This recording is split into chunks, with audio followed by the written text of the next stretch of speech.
Entonces, para la clase de hoy, el tema que Brent quiso desarrollar en el cuaderno bíblico es el de acciones y visiones. Y espero que de repente esto no es información nueva, pero quizás sí sea información nueva para muchos, y es la importancia de las acciones simbólicas en los profetas, acciones o gestos simbólicos.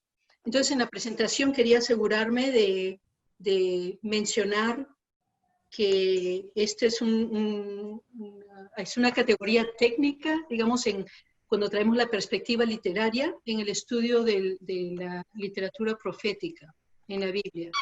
Y quería compartir con ustedes también lo que es la estructura de las acciones simbólicas. Y eso espero que les haya ayudado a ver cómo se muestra esto en los pasajes. Y lo necesitaban también para la tarea, que era de ahí leer Jeremías 27 y decirme de qué era la acción simbólica y quizás les iba a preguntar cuáles son las partes y podemos conversar acerca del significado. Y el otro pasaje que también fue parte de este capítulo fue las visiones, para ver otra visión, como las que habíamos visto en el capítulo 1, que eran más cortitas, pero en el capítulo 24, con la historia la visión de las dos cestas de higo, tenemos una visión más elaborada, ¿no? Entonces, tener una idea de cómo, al leer los textos, vemos ciertas estructuras que nos pueden ayudar a entender el significado más profundo de esas lecturas y del mensaje, ¿no?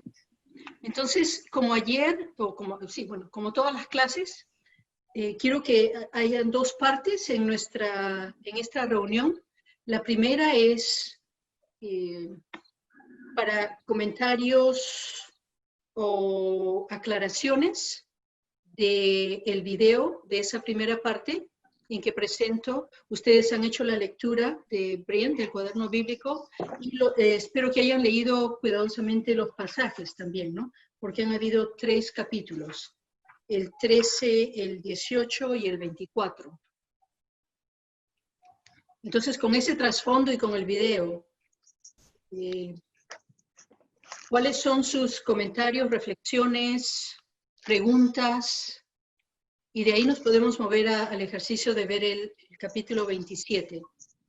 Doctora, Y diga, yo, ¿quién Eddie, está hablando? Eddie, Ajá. antes de que se me olvide. Bueno, esto que decía, de verdad, de las acciones, el orden, primero hay una orden que da Dios, al profeta, luego un relato de acción y sería como la palabra que explica el significado. Me llama la atención, bueno, siempre estos capítulos, interesantes las acciones simbólicas y la visión. Tenía como una pequeña duda, más o menos sé la respuesta, ¿verdad? Pero cuando en la película también algo aparecía, ¿por qué en el momento que llega el rey Nabucodonosor a Judá o Jerusalén? Judá, Jeremías dice, vámonos mejor para Babilonia y no para Egipto? Y esto se repite continuamente, ¿no? Que hay una preferencia hacia el norte. No sé si es por lo que usted explicaba de la alianza del día de ayer en estos días, o tal vez porque el pueblo estaba recordando el pasado, cómo les fue en Egipto. Me llama la atención eso, sobre todo cuando habla de las cestas de los higos, ¿no?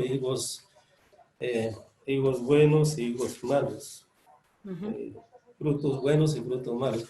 Pero los que se quedan y los que se van para Egipto, los que se unen a Egipto, van a ser los malos. Y los que van para Babilonia, desterrados, van a ser los buenos. Y si ya se menciona ahí que será el pequeño resto que será bendecido. Pero me llamaba la atención eso, ¿no? Que casi siempre Jeremías como que prefiere que estén esclavos, que pasen un tiempo ahí. Incluso se lo dijo al rey Sedecías: vas como esclavo, pero estarás vivo. Algo así, entendí yo. Entonces, como que es un mal menor, un mal menor. Digo esto porque, como hemos estado hablando de Jeremías ayer, de la situación social, política, económica, de la justicia, de la injusticia. Yo estoy aquí en Nicaragua y he estado pensando, ¿no? Estamos en un país donde un par de años, poco más, hay mucha injusticia, ¿no? Y quienes han querido hacer de profetas ya no están. Y nosotros, al menos yo como misionero, como claretiano, yo pienso que acompañar una de las acciones, ¿verdad? Como estamos en estas las acciones, no podemos ponernos a gritar abiertamente en contra de un gobierno, de una dictadura, porque al ser extranjeros igual muchos salieron, ¿verdad? Entonces, no es que cerremos los ojos a las injusticias, sino que hemos visto así como qué es lo mejor. Entonces, con esto de Jeremías, me llama la atención eso, porque está como eligiendo un mal menor. Eso.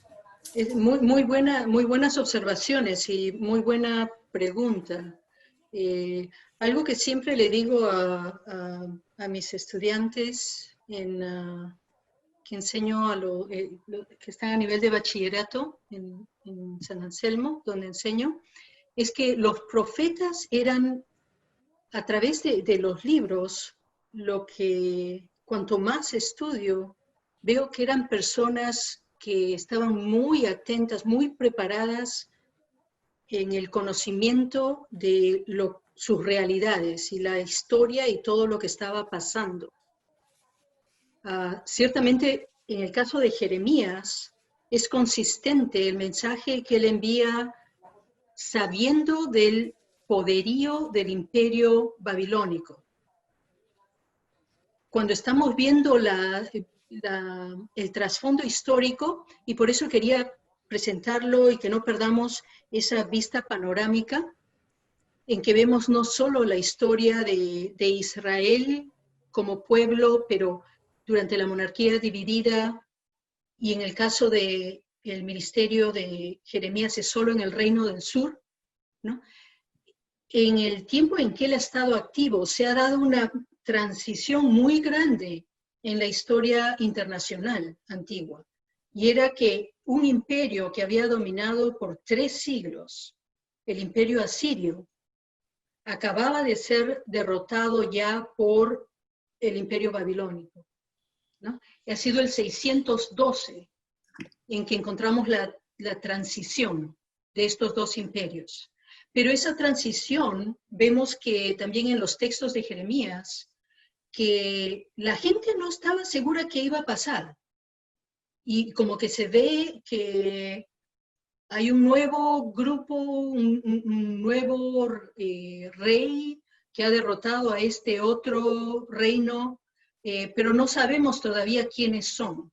Entonces empiezan a mirar a otras posibilidades políticas, a otras alianzas políticas.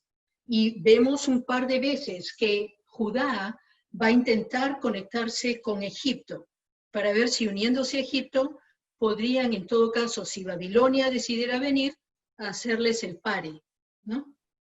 Pero lo que Jeremías demuestra es que él tenía bastante conocimiento del ambiente político internacional, que como dice usted, padre Eddie, estaba intentando ver cuál era el mal menor, porque para él era importante el significado de lo que es la integridad de la vida, ¿no? Entonces, está mirando a la gente en Judá, sabiendo de este gran imperio que se viene y que tiene un poder militar mucho mayor, les está diciendo, no, tenemos que hacer la transición, tenemos que rendirnos y hacer nomás lo que tenga que suceder por el momento, pero él no deja de transmitir, de comunicar ese mensaje de que la integridad de las personas, su integridad de vida como personas y como comunidad, eso es lo que se debe proteger. Y ese es el tipo de paz del que él habla. Cuando él habla de shalom, que es su palabra clave en el libro, él está hablando de una paz que habla de integridad, la integridad de la persona, ¿no? Entonces, la conexión que está haciendo con situaciones más contemporáneas, realmente esto tiene mucho que decirnos, ¿no? Porque como que desafía nuestras acciones hoy delante de situaciones tan complejas como las que también se vivieron siglos atrás. Yo ahora quisiera hablar más bien abrir el piso, como decimos, para que otros compartan también sus pensamientos acerca de esto. Si es eso lo que han notado también en Jeremías, y qué eso nos dice para hoy. Yo lo que tengo es una duda leyendo estos capítulos, que te dicen que los que se quedaron eran los que se creían buenos, y los desterrados pasan a ser los preferidos de Yahvé, los que salieron exilio 10 años antes. Entonces, y pensando bien, los que se fueron, como se decía, eran gente de dinero, de poder, los primeros que salieron. Entonces, ¿por qué son nombrados los buenos? Excelente pregunta también. Casi siempre cuando pasa... Sí. Perdón, Clara, ajá, te paré. No, espérate que sí. No, que casi siempre cuando se quedan, se van la gente que es pudiente, la gente que tiene dinero. Entonces, Yahvé, no sé si lo está haciendo como para castigar a los que se creen que tienen las leyes porque se quedaron en Judá, porque son los que mandan en el templo, porque tienen a Dios agarrado de la sotana. Entonces, y que los que se fueron entonces son los malos. Yahvé, que no, que sí son los buenos. Entonces yo me enredé un poquitito. Sí, y es que ahí cayeron en la complejidad de la composición del libro. Brient menciona eso en esa sección cuando habla de esta visión, y es que en la composición esto parece ser un texto más tardío, que refleja esa dinámica de poder. Creo que el padre Eddie también estaba yendo en esa dirección de los higos. La versión que se da en esta visión que favorece o dice que los higos buenos son esos que se llevaron, que fueron deportados, y como tú dices, Clara, esos eran la élite. Después del destierro, este grupo se va a reconocer como el grupo, el resto, los que tienen la correcta y única interpretación de las Escrituras. Pero uno no puede dejar de lado ese detalle que has mencionado, Clara, que los que se fueron, la mayoría fueron las élites, gente de poder, que ciertamente la experiencia del exilio debe haberlos transformado de alguna forma, ¿no? Para, al menos dado el contexto, enfocarse en la importancia de la palabra. Pero cuando han regresado, ese instrumento, que es la palabra, ¿no?, la van a utilizar para también readquirir el poder político, económico y la tierra y todo lo demás. Entonces es un poco complejo. Y en el libro de Jeremías tenemos material que, aunque una gran división es en esas tres partes que lo tenían en el rollito, ¿no?, los primeros 24 capítulos que se atribuyen a Jeremías, la segunda parte del material biográfico a Baruch, su secretario o escriba, y de ahí los oráculos contra las naciones, ¿no? Esa es una división muy general, pero eso no significa que entre esas secciones haya material tardío, más tardío, que refleje los puntos de vista posteriores, que como que se ha complementado un poco con esa esa postura de Jeremías que mencionó el padre Eddie, de reconocer que Babilonia era un imperio poderoso y de tratar de evitar de que mucha gente vaya a morir. Y un reino pequeñito iba a intentar luchar contra este imperio, poderoso imperio. Como elegir el mal menor, ¿no? Pero esto va a ser acompañado después de otras interpretaciones. Y la cesta de higos, esa visión, parece reflejar, ha sido usada un poco por tradiciones posteriores. Una parte temprana, ¿no?, de esta visión es la de tratar de desafiar una postura que parece que la gente que se quedó, no la que fue deportada, empezaron a decir, oh, nosotros estamos aquí en la tierra, nosotros somos los elegidos. Pero ese somos los elegidos llevó nuevamente a dejar de lado la justicia, ¿no? Y nuevamente escoger una seguridad falsa. Entonces, en la visión de los higos, una versión temprana puede haber apuntado solo al desafiar, utilizar los higos buenos, diciendo es este grupo que se ha ido, porque no es solo el ir o quedarse lo que hace que una persona sea justa, o sea, el pueblo elegido. Es la alianza lo que hace eso. Entonces, esta visión tiene distintas etapas de composición. Espero que no la haya complicado ahora mucho. Clara, ¿te lo aclaré o lo confundí más? Me súper explicaste y es más o menos lo que yo estaba pensando que había pasado. Que es que Yahvé se toma de los que tienen seguridades para decirle yo prefiero a los otros, a los que se fueron, que a ustedes que se creen que tienen todo patentizado, que tienen a Dios en el templo y están seguros de Dios. Entonces, muchas gracias, Aida. Sí, claro. Yo, Ismael, pregunto. Sí. Yo llevo mi duda desde el principio sobre, se ha asegurado mucho como que Jeremías escribió. En la película, por supuesto, no da pinta de ni que supiera escribir nunca, ¿no? Pero bueno, y en la realidad me cuesta también verle que escribiera. Si estos relatos realmente son históricos del tiempo, tal como se narran, o están después, como pasa tantas veces en la Biblia, y a veces nos perdemos un poco en que adivinó y lo que se está haciendo es interpretando la historia. ¿Hasta qué punto podemos decir que es histórico, que Jeremías realmente sabía lo que los análisis y tal, o es algo que se ha elaborado después de que han sucedido los hechos y se colocan en otro plano con otro tipo de enseñanzas que no es tanto la de adivinar, ¿verdad? Sino que, bueno, que no es fácil adivinar en medio de nuestras historias? Digo porque a veces nos armamos muchos problemas y no es eso exactamente lo que nos está diciendo la Biblia, no sé.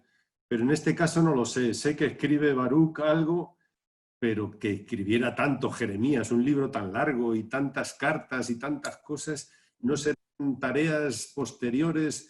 El hecho de que apareciera y todas esas vueltas del Éufrates, cuando aparece vete con el cinturón a Éufrates, ¿no será que están en Éufrates y están escribiendo desde allí, interpretando lo anterior?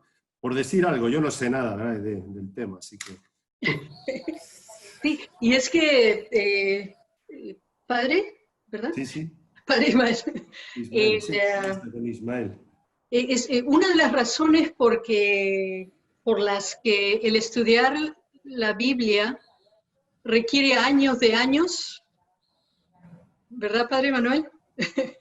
Es por estas complejidades y dificultades con los textos. Ha sido una historia larga, no solo de transmisión, pero de composición y al transmitirse, de editarse y reeditarse. Y el hecho de que los textos más antiguos que tenemos del Antiguo Testamento son los que se han encontrado en Qumran, y eso estamos hablando es el primer siglo antes de Cristo. Y de este material del que estamos hablando, es siglos antes. Es un aspecto muy complejo, pero quizás a pesar de esta complejidad, este material ha sido muy importante para las comunidades. Es como las reflexiones escritas de esas experiencias de fe que predominaron y que han sido muy importantes para las comunidades y se han ido pasando de generación en generación, algunas de forma oral, otras se han ido escribiendo y transmitiendo, pero cuando se han hecho copias,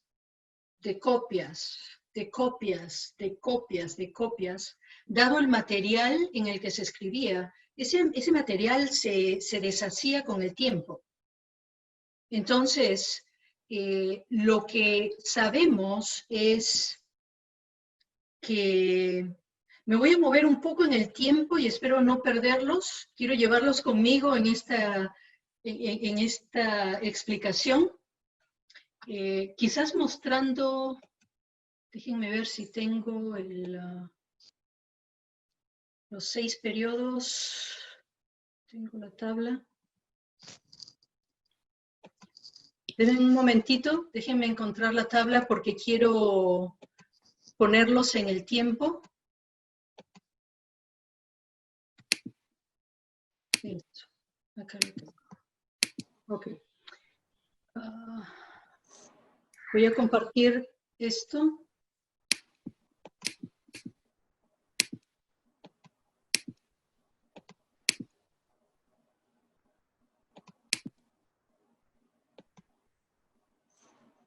A ver, ¿pueden ver la tabla esta? Los que tomaron la clase conmigo el año pasado, el verano pasado, saben que siempre me remitía a la línea para ayudarnos a tener esa vista panorámica, ¿no? Entonces hablamos del tiempo en que Jeremías estuvo activo, ¿verdad?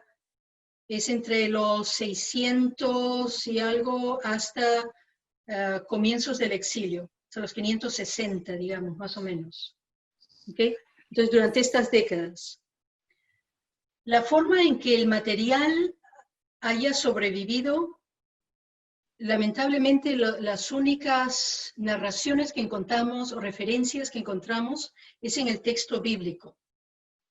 Y tenemos distintos datos, lo que confunde un poco cómo es que esto sucedió. Como en el caso de Jeremías, el texto nos dice que él anunció todos estos oráculos, palabras, visiones, ¿no? Y de ahí él recibe el llamado o la orden de que los ponga por escrito. Y ahí es donde Baruch aparece en la historia, él es un escriba. Ahora, Jeremías como sacerdote ciertamente era una persona educada. Debe haber sabido cómo leer y escribir, que era un porcentaje muy pequeño del pueblo, quizás un 5% o menos. Pero Baruch definitivamente tenía esa función de escriba. Entonces, Baruch va a escribir, nos dice uno de los capítulos de Jeremías, recibe el mandato, entonces Baruch escribe todas estas colecciones de los oráculos, visiones, todo eso, y lo lleva al rey y el rey lo quema. Y entonces se va a tener que volver a escribir todo. Ahora, ¿qué tanto es lo que tenemos aquí en el libro, lo que realmente se escribió en el tiempo? Hay algo quizás en el corazón del texto, ¿no? Pero no tenemos un 100% de garantía de que es exactamente lo que se escribió. Y como decía, ese video breve que mostré del resumen del contenido es como una antología. Son pedazos que se han ido recordando y escribiendo y al final se van poniendo juntos, como en una antología. Entonces, de estos tiempos, ¿verdad? De Jeremías, estamos en los fines de los 600 y moviéndonos a los 500. Qumran ese grupo que vivió en estas ruinas, bueno, que no eran ruinas, en este lugar cerca del Mar Muerto, vivieron ahí más o menos entre el siglo II antes de Cristo hasta el siglo I después de Cristo. Entonces hablamos de muchos siglos después. Y ese material es lo más antiguo, el texto más antiguo, los textos más antiguos que tenemos del Antiguo Testamento. No tenemos nada de todos estos casi 2000 años. No tenemos ningún resto. Lo más temprano son los textos de Qumran. Y de ahí la importancia de los rollos del Mar Muerto o los rollos de Qumran. Porque antes de que se descubriera Qumran, que fue solo el siglo pasado, hace menos de un siglo, ha sido en 1947, que se encontraron los rollos en Qumran. El texto que teníamos para el Antiguo Testamento era el código leningradense del 1008, del 1008 de nuestra era. Era lo más temprano, era el único texto así completo que se puso de las copias y copias y copias que se habían hecho ya en la era cristiana. Ahora, ese texto, el código leningradense de 1008 de nuestra era, que entonces es más o menos 2000, 3000 años después de este tiempo del Antiguo Testamento, cuando se han encontrado los rollos de Qumran y se compara el contenido del código de 1008 con el contenido de los rollos en Qumran, es casi lo mismo. Lo que nos dice algo acerca de los textos sagrados y la importancia que tenían para las comunidades. Que en el copiar, esto era como una función muy sagrada, porque estaban escribiendo material que estaba relacionado con este Dios que es muy importante para las comunidades. Por supuesto que van a haber errores humanos, pero como han habido muchos textos y muchas copias, da para reconstruir y ver dónde han habido algunos de esos errores humanos en la transcripción y transmisión de los textos. Esto se estudia generalmente en lo que es la crítica textual, y nuevamente cuando se sigue avanzando en los grados, en los estudios, uno necesita tiempo para ir procesando y digiriendo todas estas complejidades. Pero es muy buena pregunta la que hace y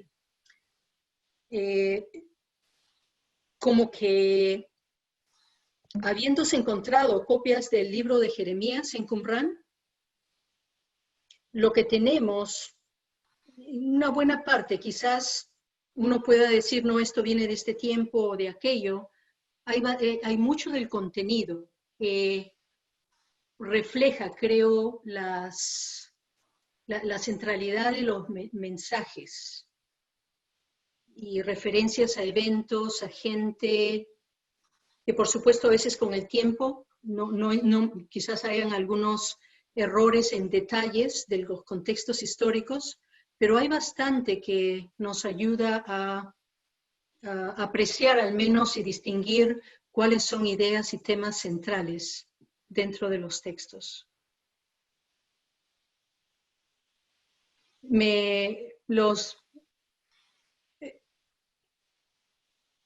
¿Qué dicen?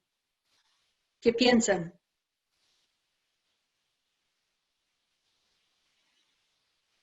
¿Los perdí? ¿Moviéndolos entre dos siglos? Bueno, a mí lo que varios siglos. Perdón. Sí, Manuel. Nada más un momentito así como para hacernos más humildes cuando estamos con los textos. A mí me da la impresión que entre más uno estudia, menos me atrevo a decir con certeza esto es, o tengo la seguridad, porque siempre se me vienen todas las complejidades que Aida tan magistralmente nos acaba de señalar. Entonces yo creo que esto es lo que trataríamos también de nosotros, ¿no? De decir, bueno, cómo usar la palabra. Aquí ya después viene otro momento de ver después toda la crítica textual, cómo usar estos textos como momentos de fe para comunidades y para personas, y la importancia de que estos textos sean liberadores y sean actuales y sean releídos desde diferentes puntos de vista, ¿no? Así como la lectura que estaba haciendo el padre Eddie. Yo creo que muy buena pregunta, y yo la verdad que lo único que les puedo decir es que cuando uno entre más estudia, ya se muerde la lengua para decir alguna palabra referente a la Biblia, especialmente cuando nos separan miles de años.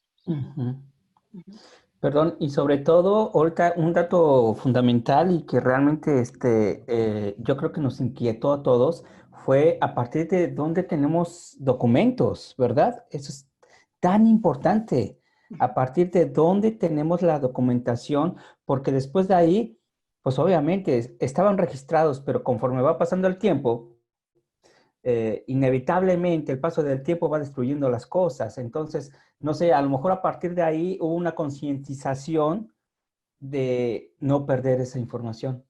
Creo que ahí estuvo lo importante, porque o sea, ojalá hubiéramos tenido más información de más atrás, pero creo que no había esa concientización de decir, esto no se tiene que perder, esto tiene que ir pasándolo a generaciones. Y creo que había la importancia, la gente sabía de la importancia, pero también había la limitación de los materiales que tenían para escribir, que con el tiempo se van desgastando. Ustedes, si tienen algún cuaderno que hayan usado una década, 2 décadas atrás, si todavía lo tienen, ¿no? Las hojas están medias amarillas, ya empiezan a descomponerse, ¿no? Los laditos. Y por supuesto ahora estamos en la era digital, que es otra historia, y ese es otro mundo. Imagínense, somos niños y niñas de nuestros tiempos, ¿no? Con los beneficios de los nuevos tiempos, pero también con las limitaciones. Pero hago eco de lo que el padre Manuel estaba diciendo. Ciertamente el haber dedicado años a estudiar, yo siempre sigo aprendiendo algo nuevo cada vez que regreso a las escrituras. Y quiero tener esa humildad de, a pesar de todas las complejidades que los estudios traen, de tratar de no perder ese centro que está en ese mensaje y en el tratar de conectarme con las comunidades de ese tiempo. Y que era lo que parecía ser central a su fe y que los ayudó a seguir adelante, ¿no? Y yo creo que es eso que tenemos que ver también en nuestras comunidades. Y es una gran responsabilidad de todos los que trabajamos. Es que también está pasando el mensaje, profesora, no solamente por escrito, sino también por pláticas, porque de alguna manera también así lo hacía Jesús, ¿no? Cuando no había manera de escribirlo, pues tenía que pasar el mensaje, la sabiduría a través de pláticas, parábolas, para que no se perdiera. Es algo similar. Bueno, y volviendo entonces al profeta, ¿no? Y las acciones simbólicas. ¿Qué piensan ustedes de ese esfuerzo que los profetas tenían que hacer para comunicarse con las comunidades? ¿Por qué utilizar acciones simbólicas? Yo quisiera participar en algo, tal vez no en eso, sino en lo que hablaba el padre Eddie, de cómo insiste el profeta de que no esperen que venga la ayuda de Egipto. Hay que ir a Babilonia, decía, como que insistía. Y eso me parecía una semejanza con la seguridad que tenía el pueblo en Egipto, y cuando salió, que estaba en el desierto, decía, volvamos a Egipto. Ahí teníamos todo, ¿no? Y yo lo aplico a la realidad que me toca trabajar también con inmigrantes, ¿no? Como la gente diga, bueno, si no me ven aquí, me regreso a mi país. No, ya no se puede. Hay que ir siempre para adelante. Yo lo veía desde ese punto de vista, ¿no? Luego, lo de las acciones simbólicas, aquí me gusta mucho porque estamos en una situación también esta pandemia nos ha visto y nos ha cambiado muchas cosas. Por ejemplo, nos tenemos que acostumbrar al simbolismo o a la actitud. Antes, si alguien se cubría la cara, era sospechoso. Ahora es otro simbolismo que tenemos que ver, repensar todo eso. Ahora lo van a ver así raro a uno. Aquí en Canadá se dio hasta una manifestación de que la gente que andaba con su velo, los ambientales, era prohibido. Ahora, ¿qué van a decir ahora si todo el mundo tiene que andar con máscara en los lugares públicos? Es repensar todo eso, ¿no? Porque el simbolismo cambia dependiendo de las situaciones y las circunstancias. Pero es importante no perder la semejanza. Eso me quedó muy en claro cuando hablaban de la analogía y la semejanza que esto conlleva. Por ejemplo, ellos de Blind decía, la analogía es que se compara la iglesia como el cuerpo de Cristo. Y esto me gustó mucho. Esto está referido en el Antiguo Testamento, en el Nuevo Testamento también. Y entonces la importancia de las acciones simbólicas. Y Padre Fernando, usted ha hecho una muy bonita, o lo ha conectado a una acción simbólica, algo que refleja un nuevo mensaje o un nuevo entender de ciertas acciones. ¿Podrían pensar en una acción simbólica, ahora conectada al mensaje, de la importancia de lo que es el centro de la alianza, el amor a Dios y el amor al prójimo? ¿Qué acciones simbólicas se podrían utilizar hoy? ¿O qué piensan de los profetas utilizando acciones simbólicas? ¿Por qué las utilizaron? Yo creo que hermana Aida, bueno, en lo que yo he mirado ahí hasta ahorita de lo que es la lectura, lo que hasta ahorita he escuchado de todo lo que se ha compartido, me viene mucho a la mente una frase que yo utilizo cuando estoy compartiendo con la comunidad, que es enseñamos lo que sabemos, pero contagiamos lo que vivimos. Hay veces que nosotros, como a veces que nos toca compartir con otras personas lo que sabemos, nos ponemos a compartir y a enseñar y tratar de decirle a la gente qué tiene que hacer. Pero hay veces que si no vivimos lo que estamos predicando, pues no es lo que contagiamos. Personalmente, hablando como familia, yo trabajo mucho con las familias y eso es lo que veo, que los papás siempre les decimos a nuestros hijos, tienen que hacer esto, tienen que hacer aquello, tienen que estudiar, o sea, todas las cosas que nuestros hijos queremos que hagan, pero nosotros no lo hacemos. Entonces, siento que también esa es la misma situación que estaba allá, o sea, los profetas, no nada más, porque se ve en las lecturas que hemos hecho, se ve que el pueblo es un pueblo que no entiende.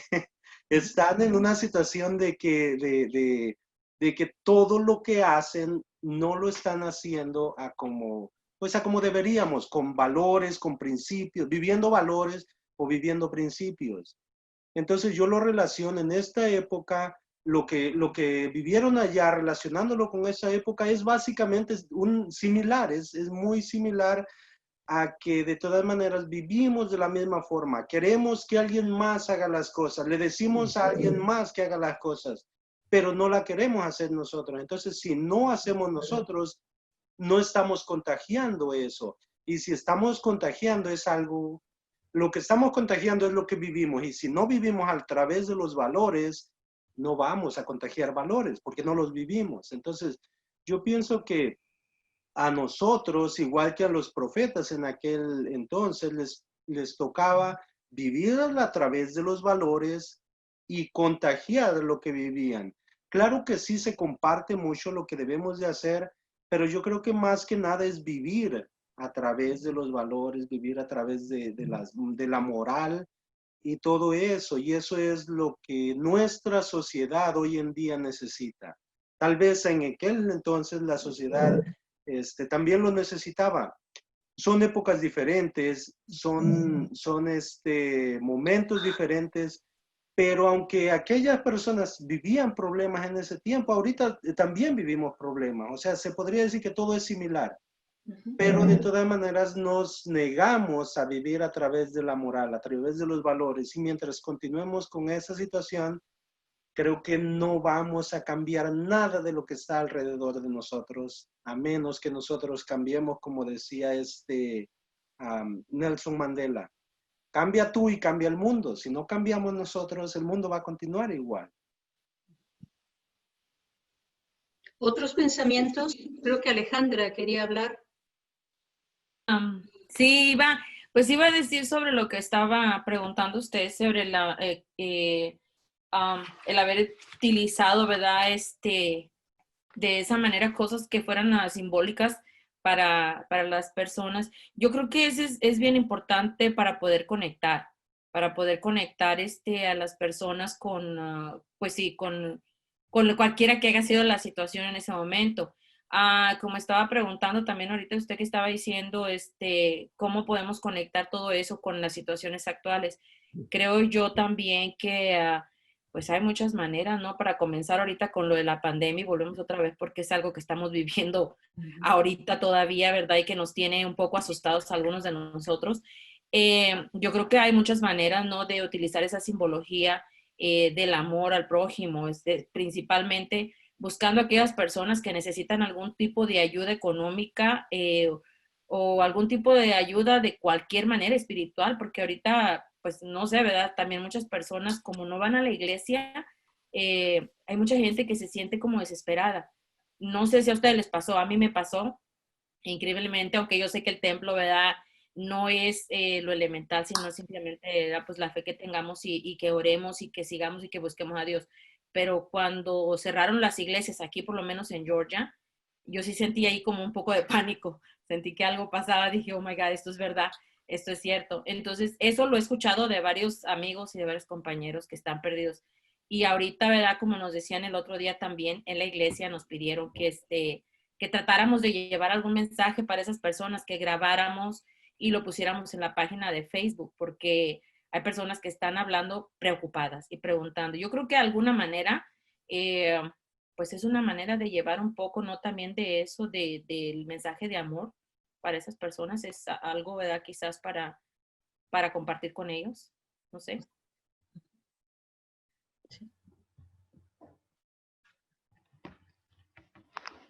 Bastante sabiduría en las experiencias que se están compartiendo, porque ciertamente estos son tiempos difíciles. Y concuerdo con que, como dicen, tenemos que comenzar con nosotras mismas, ¿no?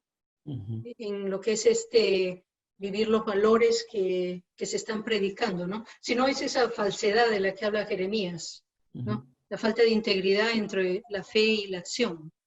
Doctora, si me permite rapidito así, estamos aprendiendo estas escrituras y todo lo que usted nos está compartiendo y todos los padres claretianos y todos sus conocimientos en medio de una pandemia. En medio de una pandemia. O sea, tenemos un escenario único. No sé en cuánto más se vaya a repetir esto, pero creo que esta sabiduría y todos estos conocimientos tienen otro nivel de peso para poderlo aplicar actualmente. La acción simbólica, por ejemplo, que tenían que haber leído, que la tenían como tarea, la del yugo, ¿no? Babilonia como el yugo, y dado algunos detalles que ya han ido saliendo en la conversación. Por ejemplo, mientras has estado hablando, yo estoy pensando una forma de comparar esa acción simbólica con esta situación que tenemos. El COVID es el yugo del COVID. Es como decir, no es que nos estemos rindiendo al COVID, pero nuestra prioridad tiene que estar en, nuevamente, mantener nuestra integridad, nuestros valores, que incluye el cuidar de nuestras comunidades. Tenemos la responsabilidad de cuidar por nuestras comunidades, porque es central para nuestra fe, ¿no? Entonces, tenemos que ir a la riqueza de ese mensaje que está viniendo a través de tantos detalles. Porque a veces es la palabra misma o incluso el cómo se transmite esta palabra, ¿no? Doctora, Sí. cuando estaba leyendo esto del capítulo 27, la comparación que hace con el yugo es interesante. Se puede ahí ver el significado del yugo, pero a primera vista pareciera como algo negativo. En el campo el yugo es importante porque la fuerza la dividen entre dos animales, dos bueyes, y casi es necesario el yugo. Y creo que el mensaje que aparece ahí es eso, precisamente el sometimiento a Babilonia. Y estaba leyendo que es como temporalmente se deja que Nabucodonosor y el imperio babilónico quite la libertad a ese pueblo. Pero digo, lo del yugo pareciera como algo negativo y más bien tiene algo bueno y algo que no es tan bueno. O sea, tiene de las dos partes y me gusta esa imagen del yugo. Una parte va a ser para beneficio del imperio babilónico y otra parte es para el pueblo que se ha ido. Eso. Gracias. Doctora. ¿Alguna otra voz? Doctora, Araceli. Okay. Araceli y de ahí Lilia. Okay. Hablando sobre eso que usted dijo hace un ratito, ¿verdad? Sobre el yugo y comparándolo con lo que estamos viviendo ahorita. Lo que dijo, ¿verdad? Es someterse, el pueblo se tenía que someter. Algunas veces nosotros, y lo estamos viviendo ahorita, nos tenemos que someter porque muchas personas dicen, ¿verdad? He escuchado muchos comentarios, dicen, ¿por qué la Iglesia Católica se está sometiendo al gobierno ahorita, ¿no? Cuando es totalmente separado. Pero esa parte de someterse viene con una purificación. Y lo dice ahí también en Jeremías, ¿verdad? Y lo pasamos, lo pasaron en el Éxodo.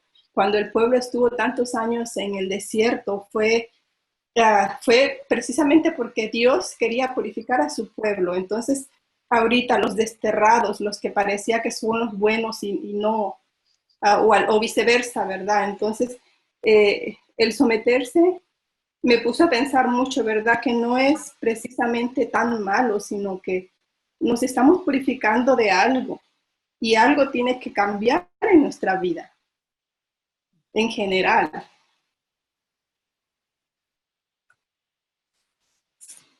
Gracias. Lilia. Lilia, primero y de ahí Luis. ¿Es Luis? Ok. Hablaba o preguntaba por qué usar los simbólicas. Yo creo que en las parábolas o actualmente también es la búsqueda constante para encontrar maneras de acercar a Dios al pueblo, ¿no? Yo creo que si desde nos acercáramos y no recordáramos versículos tan básicos como Jeremías 2:2, los aplicáramos personalmente cuando dice, recuerdo tu cariño de joven, tu amor de novia, cuando me seguías por el desierto, por tierra sin cultivar, somos nosotros mismos, que solamente cuando nos sentimos desvalidos, desprotegidos, en necesidad, es que vamos a la presencia de Dios, vamos al abrigo de Dios, vamos a buscar la mano de Dios, ¿verdad? Pero cuando ya estamos bien, cuando estamos en mejor posición, cuando estamos en posición de ayudar a alguien más, nos olvidamos de dónde. Entonces, por eso es que pasamos los éxodos, por eso es que pasamos por Babilonia, por eso es que pasamos lo que estamos pasando, porque nos olvidamos de lo que fue la raíz, nos olvidamos para qué vinimos, para qué estamos hechos. Gracias. Luis, también quería... Sí, doctor, ya. Hablando de las acciones y el concreto de lo que le pide Yahvé a Jeremías, de atarse las coyundas y el yugo en la cerviz.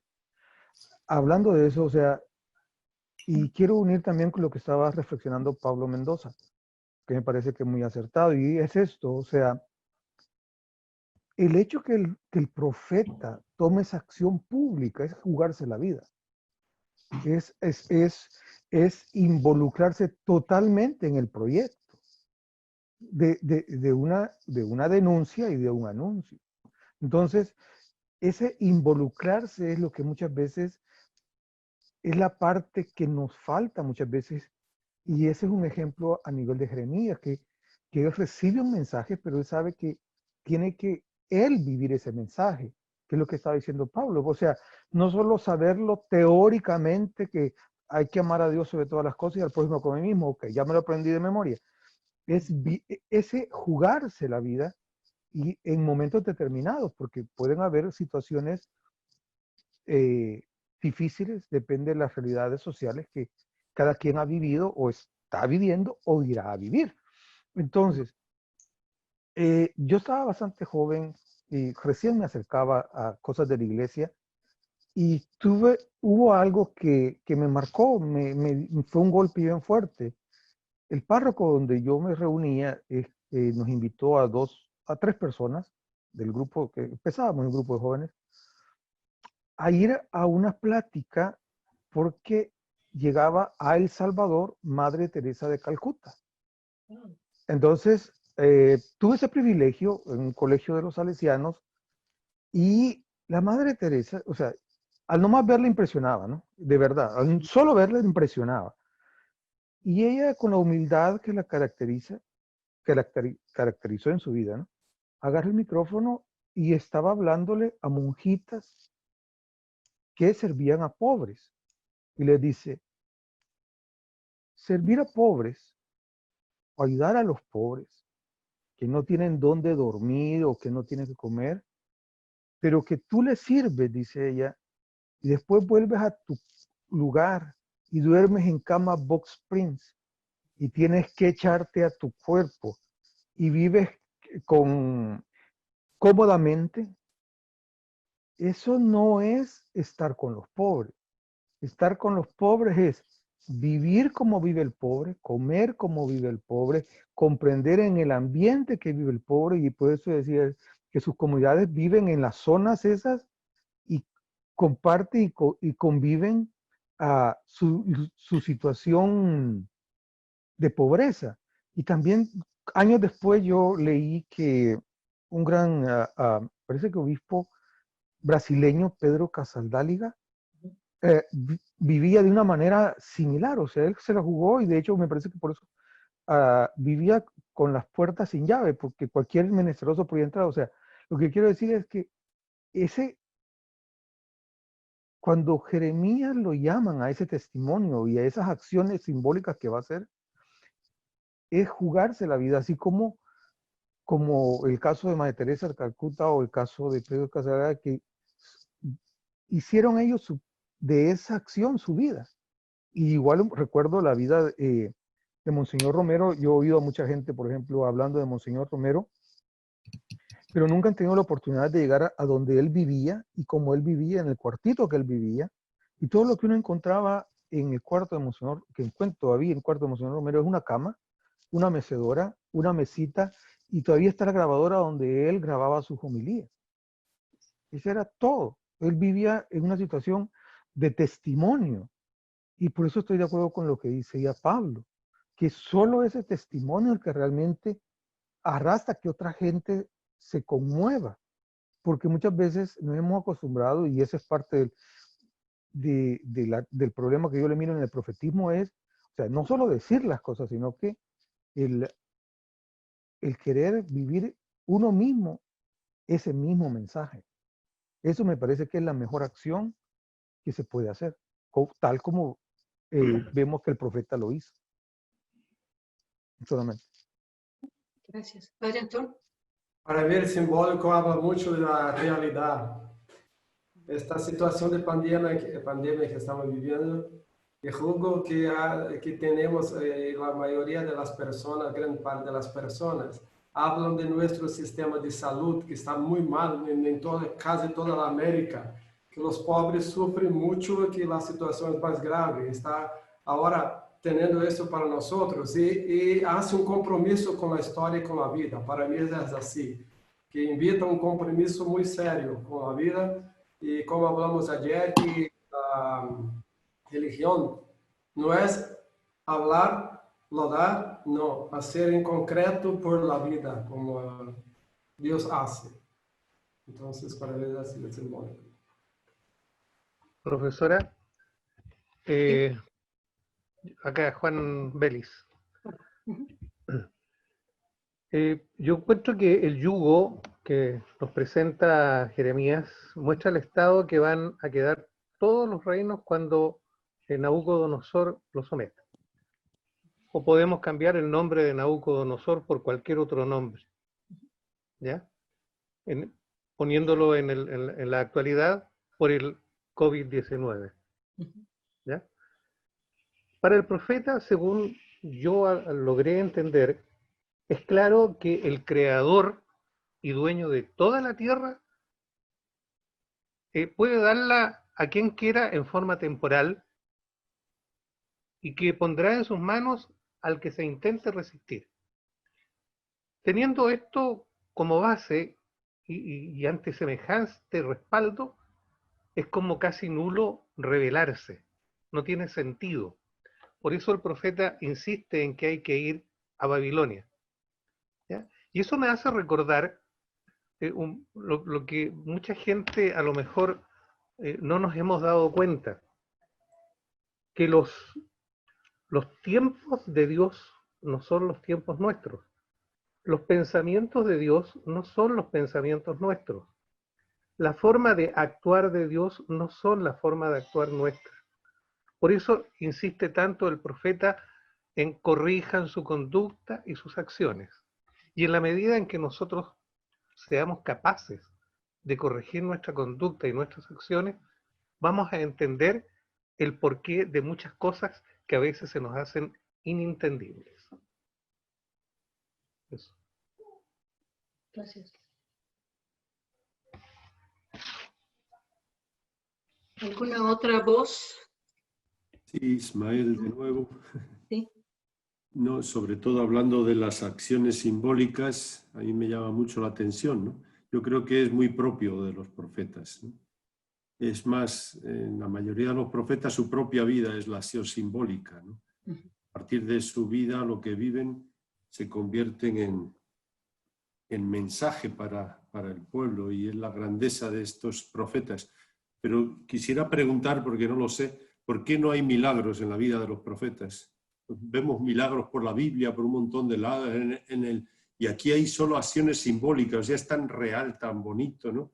Porque ha sido muy fácil contar un milagro aquí, ¿verdad? Y decir, bueno, pues ya, me sacó del pozo, subió el agua, no sé qué, pero o sea, nos ponen acciones simbólicas con toda la fuerza que tiene, y luego el profeta no tiene milagros por ningún lado, sufre es tan auténtico, ¿no? Y tan humano que llama mucho la atención.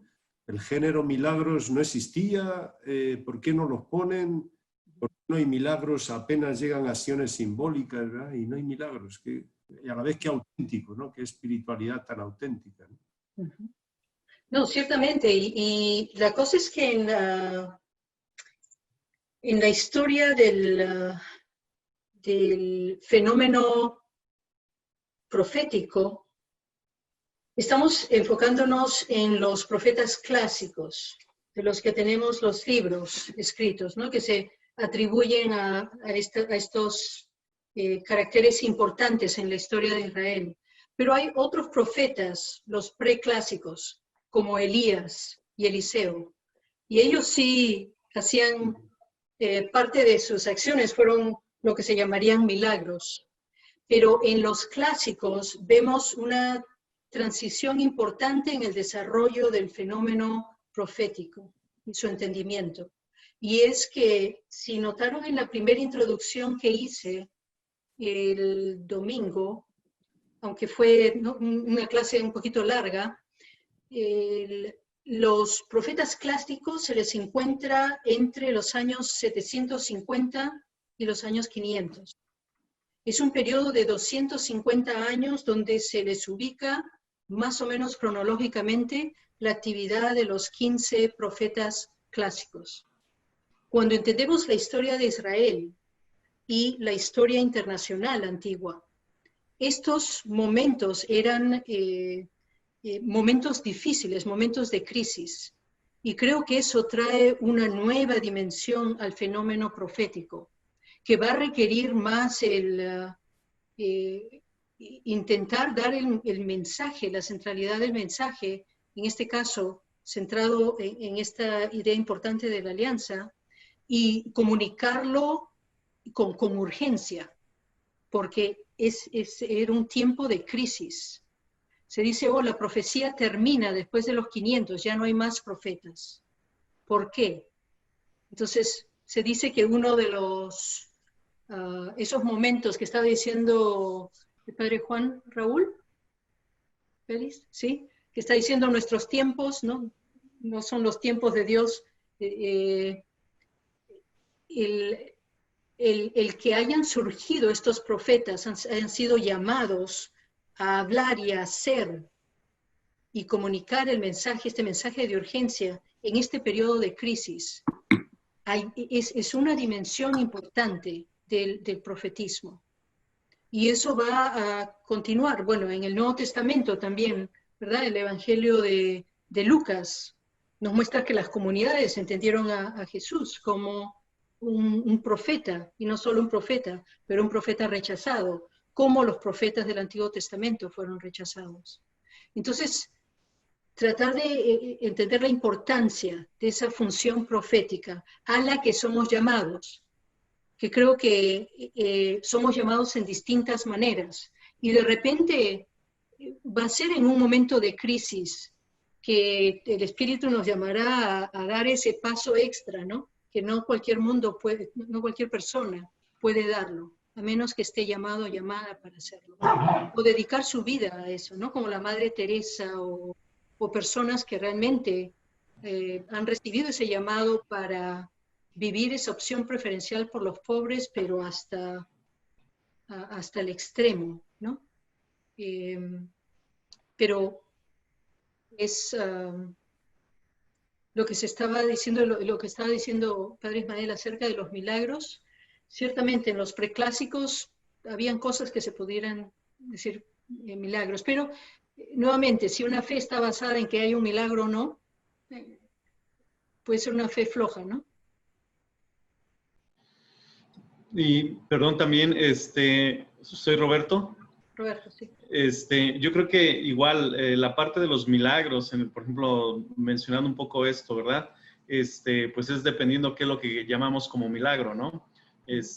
Porque estamos releyendo ahorita en este momento lo que ahorita ya nosotros conocemos como milagro, pero el milagro en realidad es toda acción que de una u otra forma hace cambios, ¿no? Y todo tiene procesos. Entonces, cuando entendemos el milagro como un cambio, como un proceso donde el ser humano participa y donde todo esto, o sea, realmente los milagros siempre están. ¿Sí me explico? Claro que si queremos ver a los milagros como algo mágico, como algo de este estilo, bueno, pues va a ser un poco difícil hacerlo, ¿no?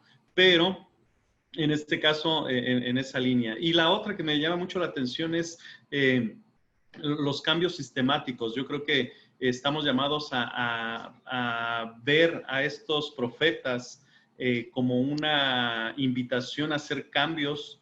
Ya decía Luis, ¿verdad? A veces el querer, a lo mejor como la Madre Teresa, llegar a esta radicalidad para poder seguir a Jesús o seguir las enseñanzas, pues es interesante, pero yo creo que es más interesante todavía aún cuando nosotros somos parte de los cambios históricos.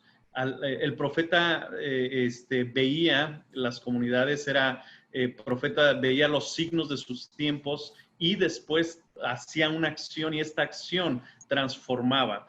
Y transformaba sociedades y transformaba vidas y transformaba mensajes, etcétera. Entonces yo creo que el que nosotros seamos hoy en día este signo de transformación y cambio en nuestra sociedad, en nuestra familia, con nuestro vecino, en todos esos, eso ya es el ser profeta, ¿no? Entonces, a veces no necesitamos cosas tan grandes, sino cosas sencillas para poder saber que somos profetas, ¿no? Gracias.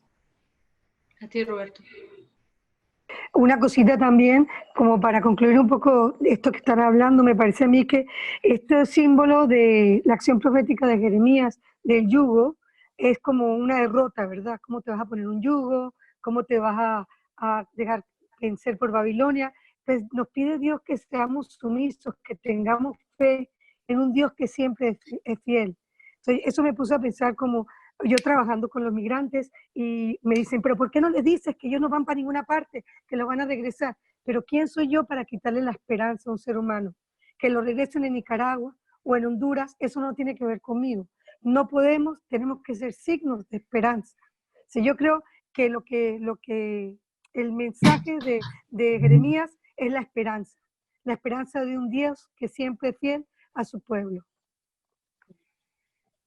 Perdón, me llamó mucho la atención el comentario que hizo el compañero hace un momento de estos cambios históricos, que se hicieron en aquel entonces, pero ahorita estamos en una oportunidad donde podemos hacer estos cambios históricos también. Tenemos todo el panorama y todos los elementos para hacer estos cambios históricos. De verdad, no sé, yo creo que empezando como desde los cambios individuales, ¿no? No sé, los profetas, podríamos ser profetas familiares, ¿no? O sea, aterrizarlos a lo local, aterrizarlo a lo individual y de ahí que se vaya extendiendo. Estos cambios históricos los podemos hacer definitivamente, al menos yo hablo en mi experiencia, esta pandemia, por supuesto que me ha hecho rectificar las maneras en cómo yo vivía antes, los hábitos que yo tenía antes y que se tienen que modificar. Entonces, esos son los cambios que yo creo que esos profetas en su momento lo hicieron. Entonces, a lo mejor podríamos ser profetas locales.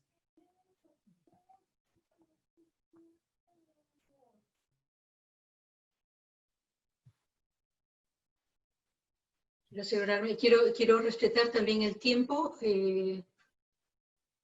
Son las 9, bueno, 8 y... No 8. Sí, 8 y 12 ahí, en Chicago, hora de Chicago. Si alguien más quisiera decir algo más. La clase de mañana va a ser un poco distinta porque tenemos 2 capítulos de Brienne que vamos a intentar combinar. Uno que tiene que ver con las confesiones de Jeremías, y para eso voy a intentar grabar el video. Si no los mantengo al día, si no encuentro el tiempo para grabarlo, lo voy a presentar en la clase misma. Y de ahí tenemos el capítulo que habla de la esperanza. Para las confesiones, si pudieran, lean los capítulos. Si leyeron ya hasta el 20, hasta Jeremías 20, entonces ya las leyeron las confesiones. Entonces solo se leen su capítulo de Brienne. Y si quieren repasar nuevamente los pasajes que presentan las confesiones de Jeremías, en el capítulo 12, 15, 17 y 20, pueden hacer eso en preparación. Para el capítulo que tiene que ver con la esperanza de Israel y la alianza nueva, para eso el capítulo 31 de Jeremías es el que sirve de base para nuestra conversación acerca de ese tema. Y con eso completamos los temas ejes en el libro de Jeremías. Y espero que el sábado podamos empezar Ezequiel, si Dios quiere, pero estoy corriendo contra el tiempo ahorita.